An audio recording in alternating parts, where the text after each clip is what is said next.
My name is Celeste and I am 26 years old. 3 months ago, I stood at my sister's wedding with my violin in hand, knowing I was about to destroy everything my family believed about loyalty, love, and blood bonds. What started as my mother's cruel attempt to humiliate me in front of 200 guests became the moment I exposed a 15-year web of lies that shattered our family forever. The song I played that day was not the classical piece they expected. It was a recording I had discovered hidden in my late grandmother's belongings, revealing the truth about my sister's real father and my mother's ultimate betrayal. Before we dive into how one wedding performance became the nuclear bomb that obliterated my toxic family, tell me where you are watching from today. Hit that like button if you are ready for some serious family karma, and do not forget to subscribe because this story has more twists than a pretzel factory. You will want to see how justice finally caught up with the people who tried to destroy my life. Growing up in our pristine suburban home in Connecticut, I always felt like the family afterthought. My sister Vivian was the golden child, beautiful, charming, and somehow always perfect in my mother's eyes. She was 3 years older than me, and from the moment I could walk, I lived in her shadow. My mother Patricia made no secret of her favoritism. While Vivian got designer clothes and piano lessons, I received hand-me-downs and criticism about my posture, my grades, and my choice to play violin instead of something more ladylike like piano. My father, Robert, tried to bridge the gap between us, but he traveled constantly for work, leaving me alone with Patricia's passive-aggressive comments and Vivian's entitled behavior. The dynamic was toxic, but I thought it was normal until I started therapy in college. That was when I realized that healthy families do not operate on a hierarchy where one child gets unconditional love while the other gets conditional tolerance. The pattern continued into adulthood. When Vivian dropped out of college to pursue modeling, Patricia called it following her dreams. When I graduated summa cum laude with a degree in music therapy, Patricia asked why I could not have chosen something more practical. When Vivian moved back home at 25 after her modeling career fizzled, Patricia welcomed her with open arms. When I needed help during my father's cancer treatment 2 years ago, Patricia told me I was being dramatic and should handle my own problems. The final straw came 6 months ago when Vivian announced her engagement to Marcus, a successful investment banker she had been dating for only 8 months. Patricia immediately began planning the wedding of the century, sparing no expense. The guest list ballooned to 200 people, the venue was a historic mansion, and the budget reached astronomical heights. Throughout the planning process, Patricia made snide comments about how I would probably never find someone willing to marry me because I was too focused on my career and not feminine enough. 3 weeks before the wedding, Patricia called me with what she presented as a generous offer. She wanted me to play violin during the ceremony. Specifically, she wanted me to perform Canon in D during Vivian's processional. At first, I thought this was her attempt at an olive branch, a way to include me in the celebration meaningfully, but her tone made it clear this was not about inclusion. Vivian mentioned that it would be nice to have live music, and since you play that little violin of yours, we thought you could contribute something useful for once, Patricia said, her voice dripping with fake sweetness. Of course, you will need to dress appropriately. Nothing too flashy, we do not want you drawing attention away from the bride, and please try to play it correctly. This is not one of your little therapy sessions where mistakes do not matter. The insult stung, but what hurt more was the realization that this was meant to be my punishment. I would be performing like hired help while everyone else celebrated. I would be isolated with my violin while others danced and socialized. It was a masterstroke of humiliation disguised as participation. But I agreed because saying no would have given Patricia ammunition to paint me as jealous and unsupportive. I began practicing canon in D, preparing for what I knew would be another chapter in my lifelong role as the family disappointment. That was when fate intervened in the most unexpected way. My grandmother Rose had passed away the previous year, and her house had been sitting empty while the family sorted through her belongings. Patricia had been too busy with wedding planning to deal with the estate, so the task fell to me. I spent several weekends going through decades of accumulated memories, and that is where I found the box that changed everything. Hidden in the back of my grandmother's bedroom closet behind old winter coats and musty blankets, I discovered a small wooden box that I had never seen before. Inside were letters, photographs, and something that made my blood run cold, a cassette tape labeled Patricia's Truth in my grandmother's handwriting, dated 27 years ago, just 2 years before Vivian was born. The photographs were shocking enough. They showed Patricia in intimate embraces with a man who was definitely not my father. The man had dark hair and striking features that looked remarkably familiar, though I could not place where I had seen him before. But it was the cassette tape that contained the real bombshell. With trembling hands, I found an old tape player in my grandmother's living room and pressed play. My grandmother's voice filled the room clear and determined. Patricia came to me today crying and desperate. She is pregnant, and the father is not Robert. She has been having an affair with Thomas Meridian for months. She wants me to help her hide the truth to make everyone believe this baby is Robert's. She says Thomas will never leave his wife, and she cannot bear to lose Robert too. I told her this deception will destroy our family, but she is adamant. She made me promise never to tell, but I cannot take this secret to my grave. If something happens to me, someone needs to know the truth. That baby she is carrying, Vivian, she is not Robert's daughter. She is Thomas Meridian's child, and Patricia is building her entire life on a lie.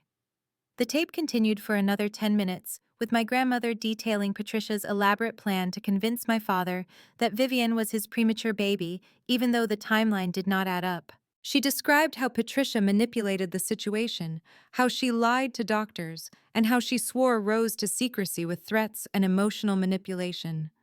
Thomas Meridian. The name struck me like lightning. He was Patricia's boss at the marketing firm where she used to work. He was also the man whose son, David Meridian, was now a successful musician who had been featured in several local newspapers. The resemblance between David and Vivian was unmistakable. Once I knew what to look for: the same dark hair, the same facial structure, the same confident smile. I sat in my grandmother's empty living room, holding the physical evidence of a 27-year deception. My sister, the golden child who could do no wrong, was not even my father's biological daughter. The favoritism, the special treatment, the guilt that had shaped my entire childhood, it was all built on Patricia's desperate attempt to cover up her affair and illegitimate pregnancy. But the most devastating realization was yet to come. As I dug deeper into the box, I found medical records that my grandmother had somehow obtained. Vivian had a rare genetic condition that required expensive treatments throughout her childhood, treatments that my father's insurance had covered because he believed she was his daughter.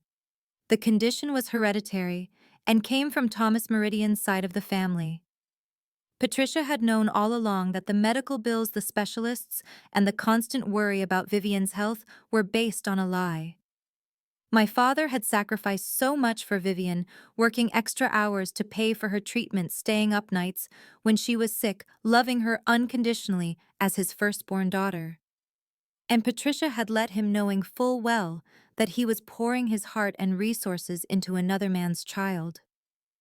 The betrayal was so deep, so calculated, that I struggled to process it. This was not just infidelity. This was 27 years of systematic deception that had shaped every aspect of our family dynamic. Patricia had built her golden child narrative around Vivian while knowing she had no right to my father's love or resources. As I drove home that night, my mind raced with possibilities. I could confront Patricia directly, but she would deny everything and probably destroy the evidence. I could tell my father privately, but the shock might kill him. He was still recovering from his cancer treatments, and his heart could not handle this kind of stress.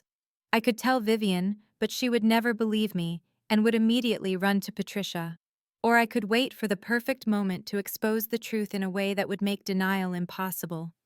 The wedding was 2 weeks away. Patricia wanted me to play at the ceremony to humiliate me in front of 200 guests while celebrating her golden child's perfect day. She had no idea that I now held the power to detonate the foundation of lies that had supported her favorite daughter's entire existence. For the first time in my life, I held all the cards, and I was going to play them perfectly. The 2 weeks following my discovery felt like living in an alternate reality. Every conversation with Patricia became a study in manipulation and deception. Every interaction with Vivian revealed new layers of entitlement built on a foundation of lies. And every moment with my father broke my heart a little more, knowing how completely he had been betrayed by the woman he trusted most. I threw myself into research, determined to build an airtight case before making my move. Using the information from my grandmother's box, I tracked down Thomas Meridian's employment records from the marketing firm where he and Patricia had worked together. The timeline matched perfectly. Patricia had left her job abruptly, right around the time she would have discovered her pregnancy, citing family reasons. That now made perfect sense. I also investigated Thomas's family medical history through public records and obituaries. Sure enough, the rare genetic condition that had plagued Vivian throughout her childhood was documented in multiple members of the Meridian family tree. The medical evidence alone would be enough to prove paternity if anyone bothered to look. But the most damning evidence came from social media archaeology. Thomas Meridian had passed away 5 years ago, but his digital footprint remained intact. His Facebook profile contained family photos spanning decades, and in several group shots from company events in the late 90s, I could clearly see him standing next to Patricia, their body language suggesting an intimacy that went far beyond professional colleagues. Even more revealing were the photos of his son David. The resemblance to Vivian was so striking that I wondered how no one in our family had ever noticed it. They had the same nose, the same smile, even the same habit of tilting their heads slightly to the left in photographs.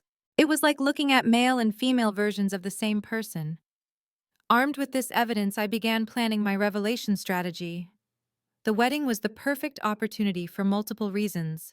First, Patricia would be at her most confident, basking in the glory of her golden child's perfect day. Second, the entire extended family would be present, making it impossible for her to control the narrative or limit the damage.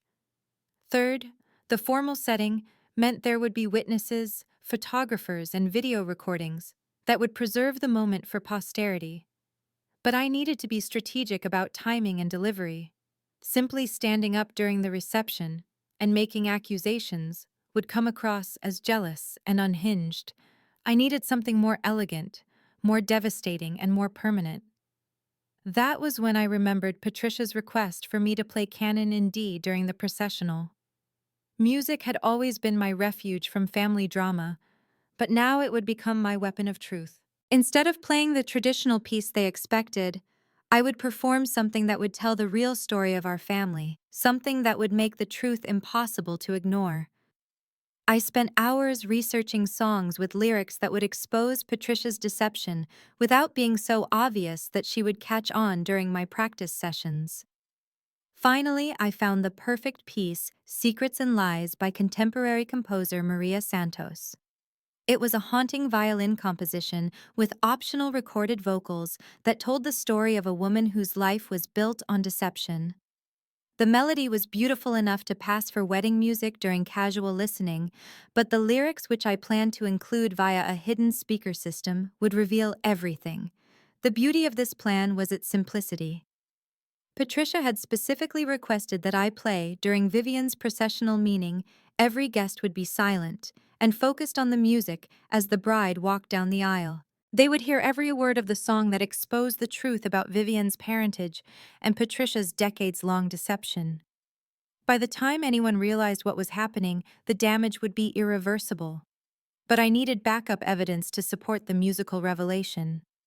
Simply playing a song about secrets would not be enough. I needed to make the connection explicit and undeniable. That was when I decided to create a comprehensive presentation that would be distributed immediately after my performance. Working late into the night, I compiled all of my evidence into a detailed report. The photographs of Patricia and Thomas Meridian, the medical records showing Vivian's genetic condition, the timeline of Patricia's employment termination, the family resemblance photos, everything was organized into a clear, irrefutable case. I had the report professionally printed and bound, creating 50 copies that I planned to distribute to key family members and guests immediately after my musical bombshell. The final piece of my strategy involved recruiting an unlikely ally, my cousin Marcus, not the groom, but Patricia's nephew, who had always been skeptical of family dynamics. Marcus was a lawyer who specialized in family disputes, and he had confided in me years earlier that he thought Patricia's favoritism toward Vivian was psychologically abusive. When I approached him with my evidence, his reaction confirmed that my plan was not just emotionally satisfying, it was legally sound. This is fraud on multiple levels, Marcus explained as he reviewed my documentation. Your mother committed paternity fraud against your father, insurance fraud, by claiming benefits for a child who was not biologically his, and probably tax fraud by filing joint returns that included deductions for Vivian's medical expenses. Not to mention the emotional abuse and manipulation. If you decide to pursue this legally, you have a rock-solid case. Marcus agreed to be present at the wedding with copies of the evidence ready to serve as my witness and legal counsel if Patricia tried to deny or minimize the revelations. He also helped me refine the presentation to ensure maximum impact with minimum legal risk to myself. The week before the wedding, I attended the final rehearsal with my violin case in hand, practicing my performance while Patricia fussed over last-minute details. She was in her element, directing vendors and family members with the authority of a military general. Every few minutes she would make some cutting remark about my appearance or my playing, reminding everyone present that I was only included out of charitable obligation. "Make sure you stay off to the side during the processional, Celeste," she instructed, her voice carrying that familiar tone of condescending authority. "We do not want you blocking anyone's view of Vivian, and please, for once in your life, try not to make any mistakes. This is the most important day of Vivian's life, and we cannot have you ruining it with your amateur playing." Vivian, resplendent in her designer wedding gown, barely acknowledged my presence. She was too busy posing for pre-wedding photographs and accepting compliments from relatives who had flown in from across the country. Watching her bask in the attention, I felt a complex mixture of pity and anger. She had no idea that her entire identity was built on a lie, but she had certainly benefited from the preferential treatment that lie had afforded her. My father looked tired, but happy, proud to be walking his eldest daughter down the aisle. The sight of his genuine emotion nearly broke my resolve.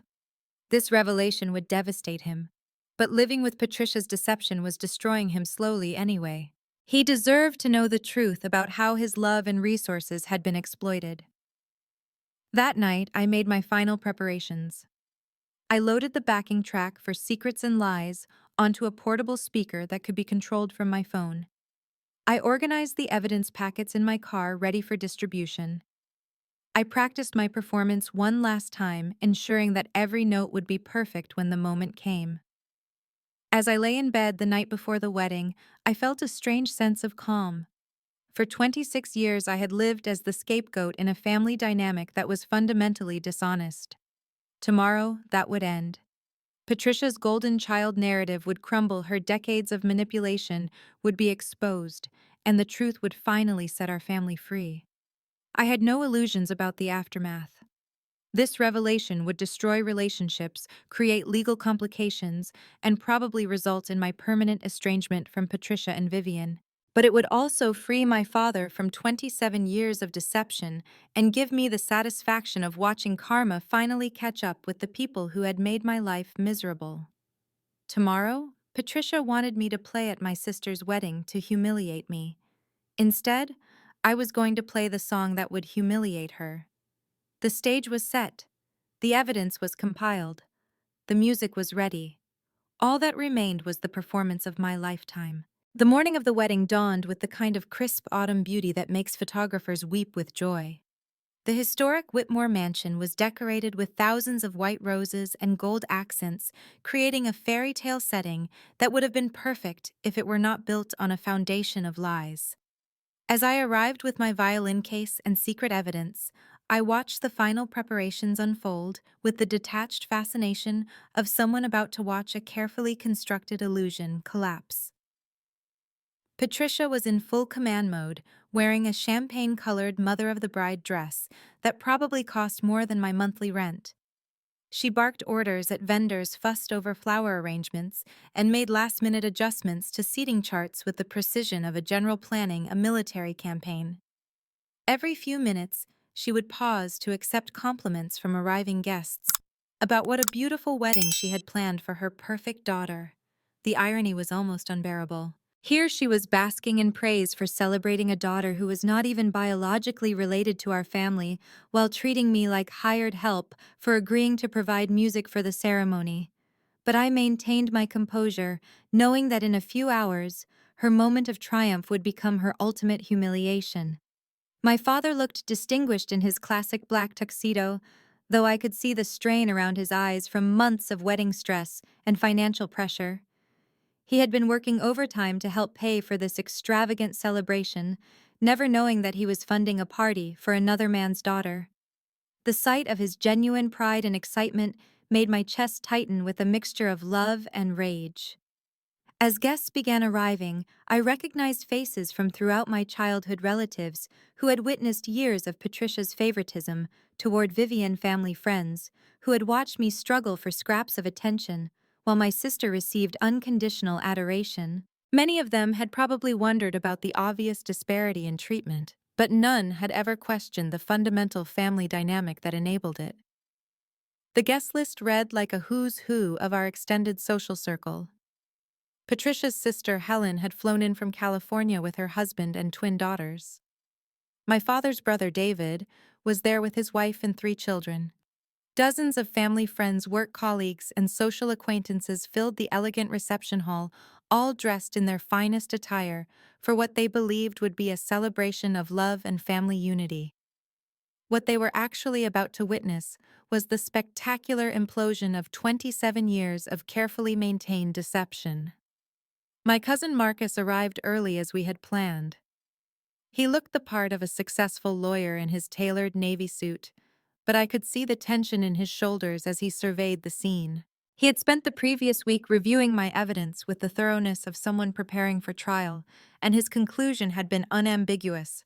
Patricia's deception constituted multiple forms of fraud that would have serious legal and financial consequences.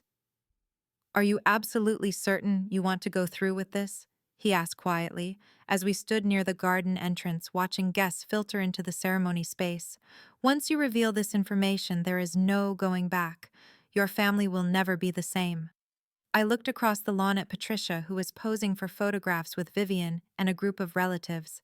She was laughing at something someone had said, her face radiant with the kind of confidence that comes from believing you have successfully fooled everyone around you for nearly 3 decades.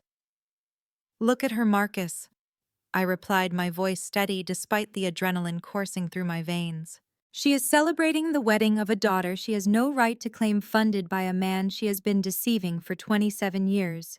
She has spent my entire life making me feel worthless while elevating a child whose very existence in our family is based on fraud. This has to end."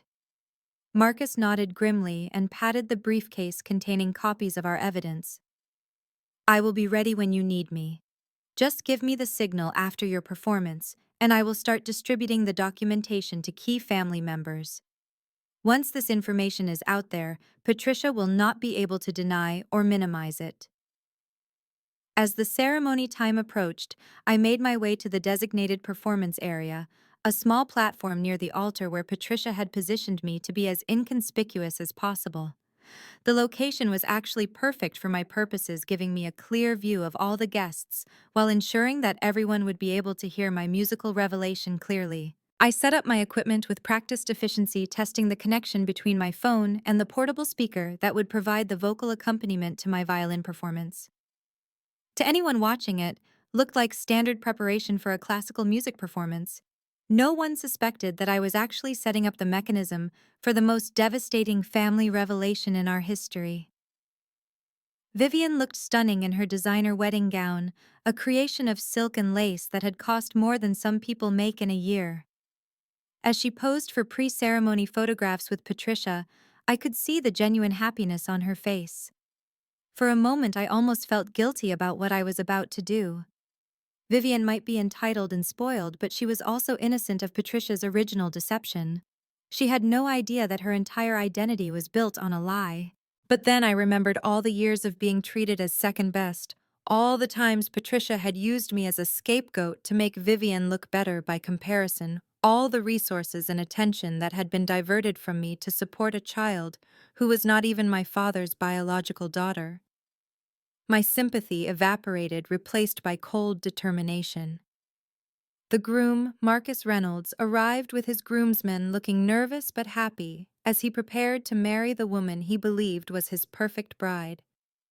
He was a good man who deserved better than to start his marriage built on family secrets and deception, but that was Vivian's problem to solve. My responsibility was to the truth, and to my father who had been living a lie for 27 years. As guests began taking their seats for the ceremony, I did a final check of my equipment and evidence packets. Everything was in place. The music was loaded and ready. The speaker was hidden, but positioned for optimal sound distribution. The evidence was compiled and organized for immediate distribution. All that remained was to execute the plan that would forever change our family dynamic. Patricia approached my performance area with her usual commanding presence, clipboard in hand, and criticism on her lips. Remember, Celeste, you are here to provide background music, not to draw attention to yourself. Play canon in D exactly as we discussed, and please try not to make any mistakes that will ruin Vivian's processional. This is her day, and we cannot have you spoiling it with your amateur playing. I nodded submissively, letting her believe she was still in control of the situation. Of course, Mother, I have been practicing diligently. Everything will be perfect. She gave me one final critical look, clearly hoping to find something else to correct, but my appearance and setup were flawless. Frustrated by the lack of obvious targets for criticism, she stalked away to attend to other last-minute details. The ceremony was about to begin. Guests were seated, the wedding party was assembled, and my father was preparing to walk Vivian down the aisle. In a few minutes, Patricia's moment of triumph would begin, and then just as quickly, it would become her moment of complete and utter destruction. I raised my violin to my shoulder and placed my finger over the play button on my phone. The classical melody of my chosen piece would begin innocently enough, but as the vocals joined in, every person in that garden would hear the truth about secrets, lies, and the devastating consequences of deception. Are you ready to witness the moment when 27 years of family lies came crashing down in the most public way possible? Because what happened next was so dramatic, so perfectly orchestrated, that even I was shocked by how completely it devastated the perfect wedding Patricia had spent months planning. Stay tuned, because the musical performance that was supposed to humiliate me instead became the nuclear bomb that obliterated my toxic family's carefully constructed facade forever. The processional began exactly as Patricia had orchestrated. The bridesmaids glided down the aisle in their dusty rose gowns, followed by the maid of honor, while I played the opening notes of what everyone assumed was canon in D. The melody was hauntingly beautiful, and I could see guests settling into their chairs with satisfied smiles, probably thinking about how lovely the live music added to the ceremony's elegance. My father appeared at the back of the aisle with Vivian on his arm, both of them radiant with joy. He looked so proud, so honored to be walking his eldest daughter toward her new life. The sight nearly shattered my resolve, but I reminded myself that he deserved to know the truth about the woman who had been deceiving him for 27 years. As they began their slow walk down the aisle, I seamlessly transitioned from the classical opening into the haunting melody of secrets and lies. The violin solo was so beautiful that no one initially noticed the change. Guests continued smiling and watching Vivian's approach, cameras flashing to capture what they believed was a perfect family moment. Then the vocals began. The first line floated across the garden like a whispered confession. She built her life on borrowed love, a truth she buried deep. The words were clear and melodious, delivered by a professional singer whose voice blended perfectly with my violin accompaniment. At first, guests looked confused, tilting their heads as if trying to process whether they were hearing correctly.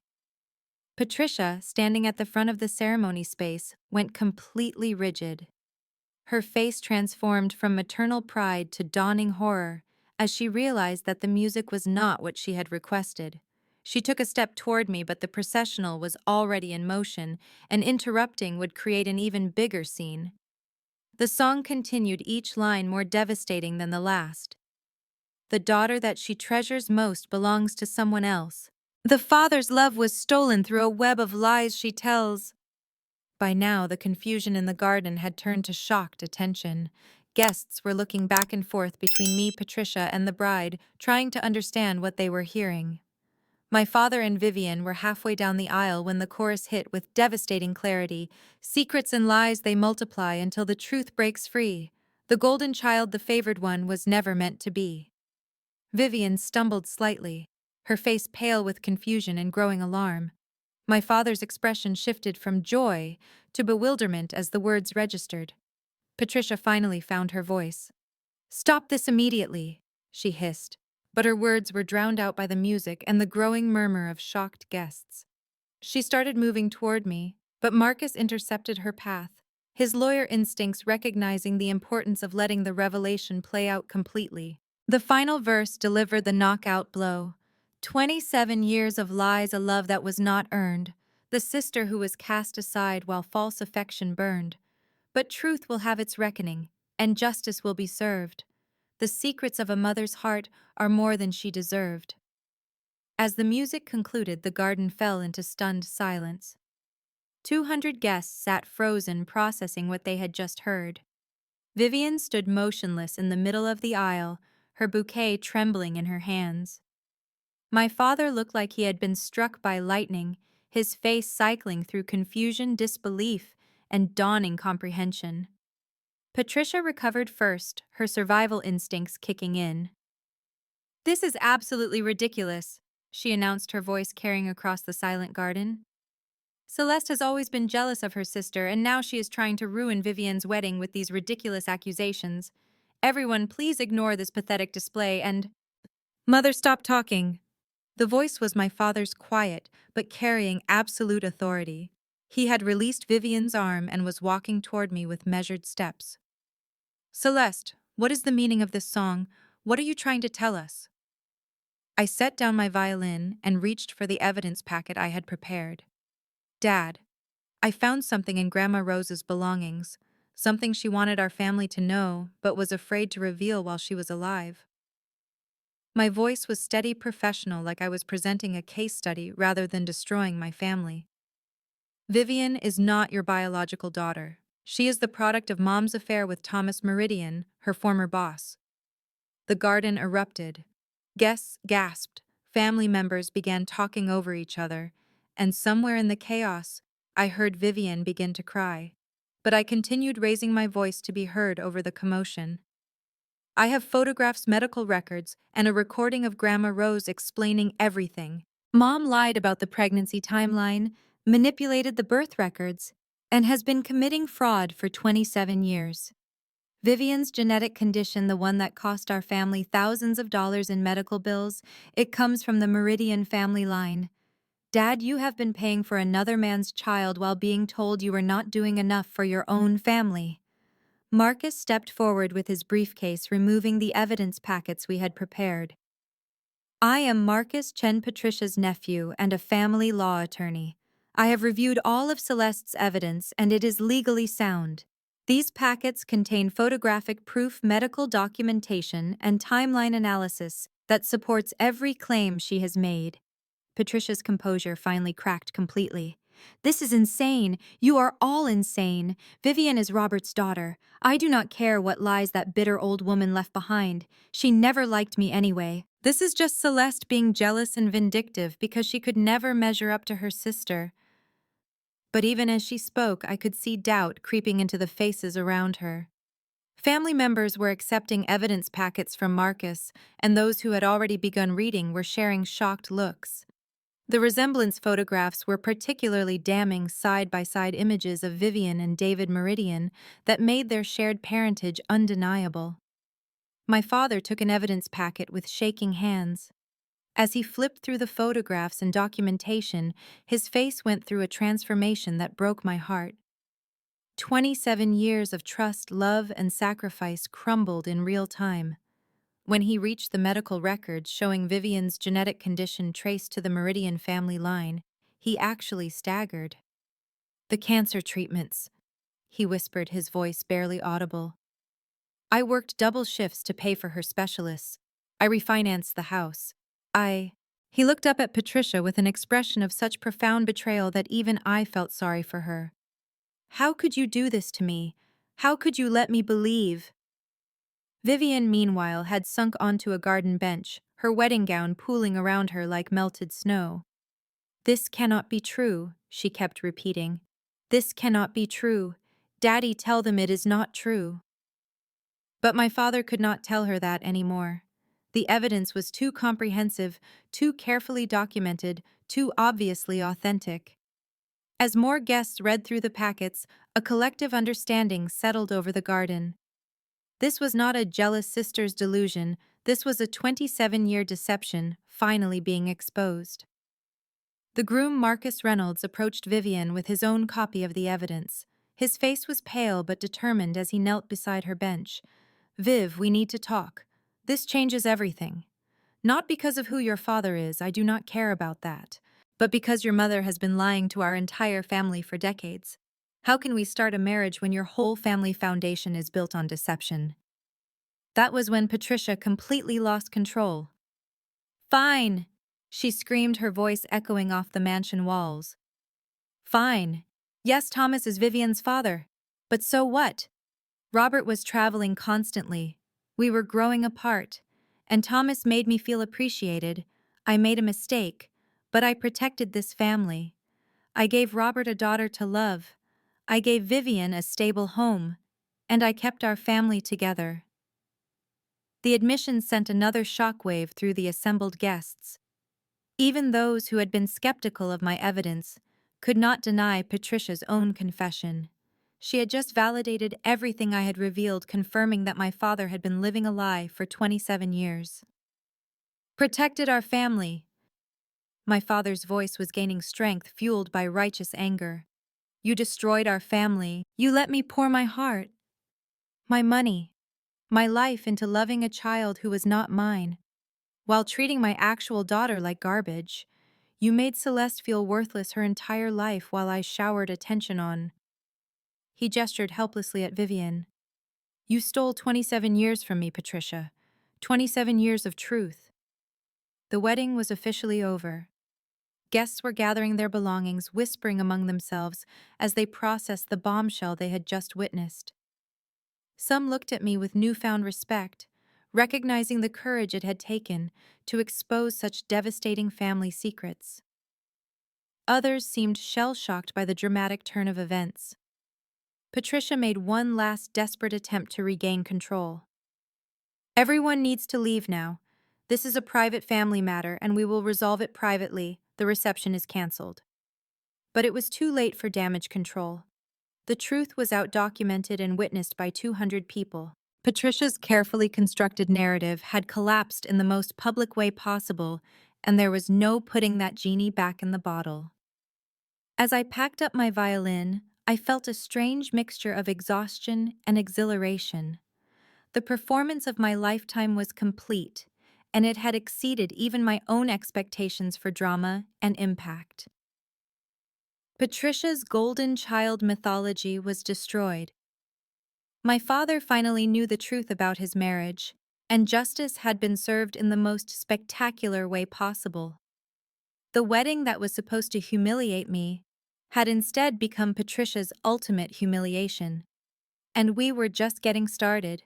The aftermath of my musical revelation was like watching a carefully constructed house of cards collapse in slow motion.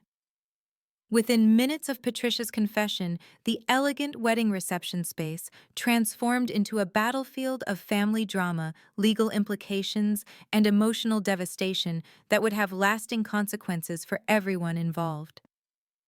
My father was the first casualty of the truth. After 27 years of being deceived by the woman he trusted most, he simply walked away from the ceremony without another word. I watched him disappear into the mansion's garden maze, his shoulders shaking with what I could only assume was a combination of rage, grief, and betrayal. Several relatives tried to follow him, but he waved them off, clearly needing time to process the magnitude of Patricia's deception. Vivian remained on the garden bench, her designer wedding gown now wrinkled and stained with tears. The bride who had started the day as the center of a fairy tale celebration was now the unwitting victim of a 27-year fraud. Her fiancé, Marcus Reynolds, sat beside her with his own copy of the evidence, reading through the documentation that proved his bride's entire family identity was built on lies. "I need time to think about this," Marcus finally said, his voice careful and measured. "Vivian, this does not change how I feel about you, but it changes everything about your family dynamic. How can we move forward when your mother has been committing fraud for decades? What other lies might come to light after we are married?" The practical implications were staggering. As Marcus and I had discussed in our planning sessions, Patricia's deception constituted multiple forms of fraud that would have serious legal and financial consequences. My father had been paying child support, medical bills, and educational expenses for a child who was not biologically his. Insurance companies had been defrauded. Tax returns had been filed incorrectly. The potential for criminal charges was very real. Patricia, meanwhile, was in full damage control mode, moving through the scattered guests like a politician working a crisis. "This is all a misunderstanding," she kept insisting to anyone who would listen. "Celeste has always been unstable, and she is trying to destroy our family out of jealousy. The evidence is fabricated." Rose was senile in her final years and made up stories. But her protestations rang hollow in the face of her own confession and the comprehensive evidence Marcus was distributing. Guests who had known our family for years were now looking back on decades of interactions with new understanding. The favoritism they had witnessed, the unexplained family tensions, the way Patricia had always treated me as an afterthought, it all made perfect sense now. My Aunt Helen, Patricia's own sister, approached me with tears in her eyes. "Celeste, I owe you an apology. I always thought Patricia was too hard on you, but I never imagined." She gestured helplessly at the chaos around us. "How long have you known about this?" "I found the evidence 3 weeks ago," I replied honestly. "I spent that time verifying everything before deciding to reveal it publicly. I knew that if I confronted Mom privately, she would deny everything and destroy the proof. This was the only way to ensure the truth came out." Helen nodded grimly. "You did the right thing. Your father deserves to know the truth about his marriage, and you deserve to have your place in this family acknowledged." Patricia's favoritism toward Vivian was always obvious, but knowing it was based on guilt and fraud makes it so much worse. As word of the revelation spread through the remaining guests, I began to see a shift in how people looked at me. For years I had been the family disappointment, the daughter who could never quite measure up to golden child Vivienne. Now suddenly I was the truth teller who had exposed a massive deception. The dynamic was surreal but deeply satisfying. The vendors hired for the reception were in chaos, unsure whether to proceed with setup or pack up their equipment. The photographer, who had been documenting what was supposed to be a perfect wedding day, now found himself with exclusive footage of one of the most dramatic family revelations in recent memory. The videographer kept rolling, capturing every moment of the ongoing meltdown for posterity. Marcus Reynolds made his decision about an hour after the ceremony was supposed to have concluded. He approached Vivian, still sitting on her garden bench in her ruined wedding gown, and knelt down beside her with gentle but firm determination. "Viv, I love you, but I cannot marry into this situation," he said quietly, though his words carried to the guests still milling around the garden. "Your mother has been committing fraud for decades, and that makes me legally vulnerable as your husband. Beyond that, I need to be with someone whose family foundation is built on truth, not deception. I am sorry, but I cannot go through with this marriage." Vivian's breakdown was complete. The golden child who had never faced real consequences for anything in her life was now losing her fiancé, her family identity, and her entire understanding of who she was. Her sobs echoed across the garden as Marcus gently removed the engagement ring from her finger and walked away, leaving behind the wedding and the woman he had planned to marry. Patricia watched her daughter's fiancé leave with an expression of pure rage. She turned that fury on me with the intensity of a laser beam. "Are you satisfied now?" she hissed, approaching my performance area where I was still packing up my equipment. "You have destroyed your sister's wedding, ruined her engagement, and humiliated our entire family in front of 200 people. I hope your little revenge was worth it." I looked at her with the calm detachment of someone who had already won the war. This was not about revenge, Mom. This was about truth. Dad deserved to know that his marriage was built on lies. I deserved to know why I was treated as second class my entire life. And frankly, Vivian deserved to know who her real father is. "Thomas Meridian is dead," Patricia snapped. "It does not matter who her biological father is. Robert raised her, loved her, and provided for her. That makes him her real father." "Then why did you spend 27 years lying about it?" I countered. "If biology does not matter, why not tell the truth from the beginning? Why let Dad think he was not doing enough for his family when he was actually supporting another man's child? Why treat me like garbage to make up for your guilt about your affair?" Patricia had no answer for that. The logical inconsistencies in her position were too obvious to defend. She had built her entire parenting strategy around compensating for her deception, and now that the truth was out, her favoritism toward Vivian looked exactly like what it was, guilt-driven overcompensation that had damaged both of her children. As the sun began setting over the mansion grounds, the wedding guests finally dispersed, carrying with them the story of one of the most dramatic family revelations they would ever witness. Some expressed sympathy for Vivian, others admiration for my courage in exposing the truth. Many seemed simply stunned by the magnitude of Patricia's long-term deception. My father emerged from the garden maze as the last guests were leaving. His face was haggard, but determined, and he walked directly to where Patricia was still trying to salvage some dignity from the wreckage of her perfect day. "I want you out of the house by tomorrow night," he told her with quiet finality. "Pack whatever you can carry and leave everything else behind. After what you have done, you are lucky I am not calling the police tonight." "Robert, please," Patricia began, but he cut her off with a gesture. 27 years, Patricia. 27 years of lies, manipulation, and fraud. You let me believe I was failing as a husband and father while you were laughing at how completely you had fooled me. You destroyed my relationship with my actual daughter to cover up your guilt about your affair. There is nothing left to discuss." He turned to me with an expression of profound regret. "Celeste, I owe you more apologies than I can count. I let your mother poison me against you, and I failed to see how badly you were being treated. I hope you can forgive me for being such a blind fool." The conversation I had been waiting for my entire life finally happened. My father and I talked for 2 hours that night, sitting in the empty reception hall while cleanup crews worked around us. He apologized for years of neglect, explained how Patricia had manipulated his perceptions, and promised to rebuild our relationship on a foundation of truth rather than deception. Patricia left the mansion that night without saying goodbye to anyone. Vivian went with her, still too devastated and confused to process the full implications of what had been revealed. They drove away in Patricia's Mercedes, leaving behind a wedding reception that had become the scene of the most spectacular family implosion in recent memory. As I finally packed up my violin and prepared to leave, I felt a strange sense of completion. The performance of my lifetime was over, and it had accomplished everything I had hoped for, and more. The truth was out, justice had been served, and karma had finally caught up with the people who had made my life miserable for 26 years. The wedding that was supposed to humiliate me had instead become my moment of ultimate vindication.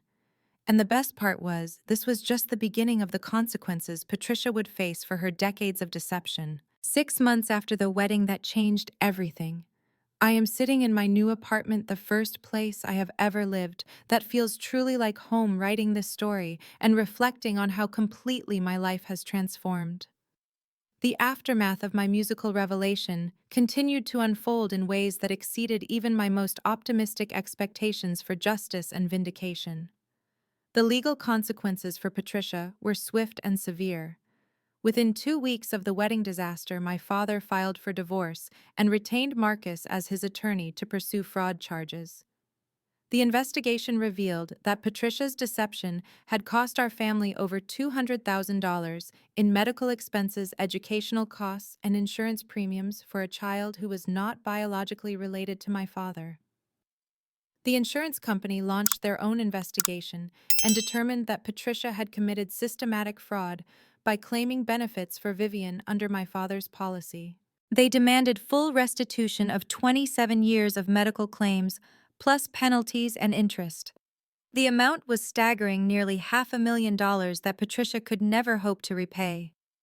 But the financial consequences were nothing compared to the social and emotional devastation that followed. Within days of the wedding, word of Patricia's deception had spread throughout our extended family and social circle. The woman who had spent decades positioning herself as the perfect wife and mother was now known as a fraud who had destroyed her family through systematic deception. Vivian's reaction to discovering her true parentage was perhaps the most surprising development of all.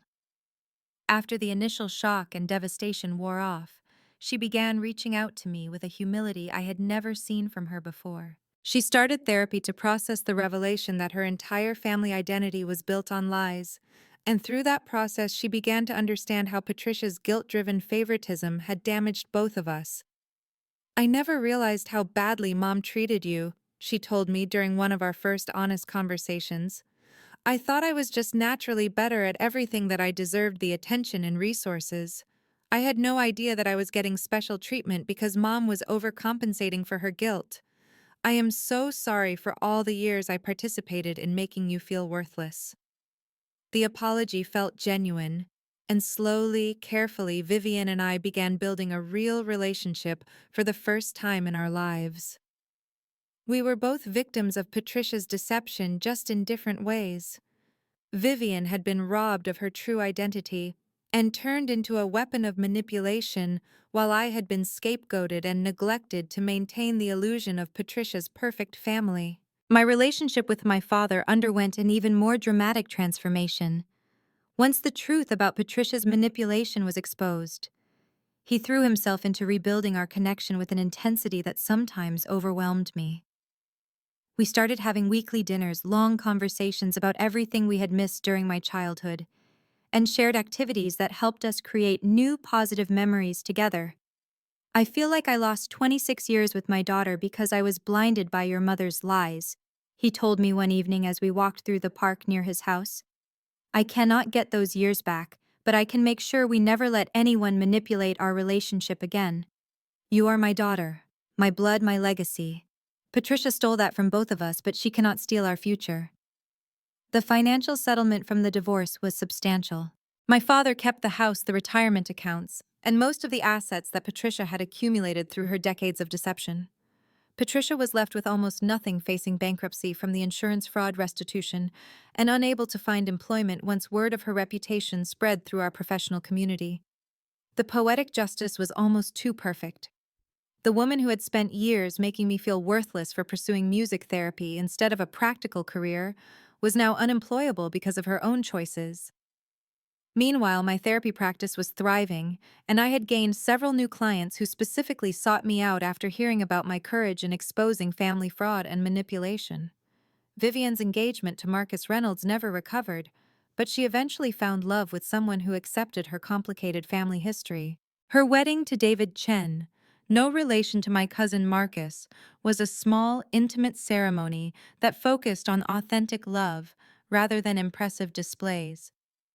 My father walked her down the aisle again, but this time the moment was built on truth rather than deception. I played violin at that wedding too, but this time it was a genuine celebration of joy rather than a vehicle for revenge. The music I performed was beautiful, hopeful, and healing, a reflection of how our family had transformed through truth and forgiveness. The most meaningful change in my life has been the family I have chosen to build around myself. My father and I now have the close relationship I always wanted but never thought possible. Vivian has become not just my sister, but my friend, someone I can trust and rely on in ways that were impossible when our relationship was built on Patricia's manipulations. I have also deepened my connections with extended family members who had always suspected something was wrong with our family dynamic, but never had the full picture.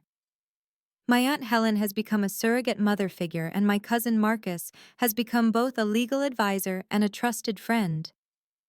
These relationships, built on honesty and mutual respect rather than obligation and manipulation, have shown me what healthy family connections actually look like.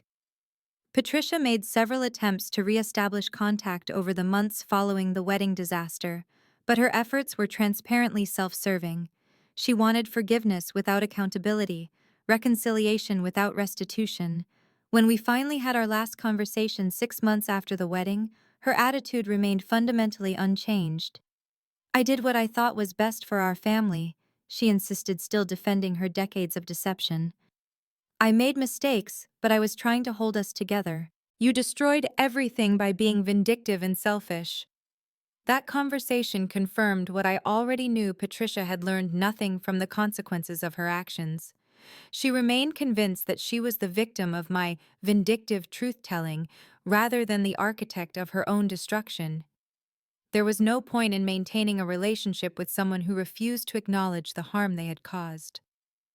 As I finish writing this story, I am preparing for my own wedding next month.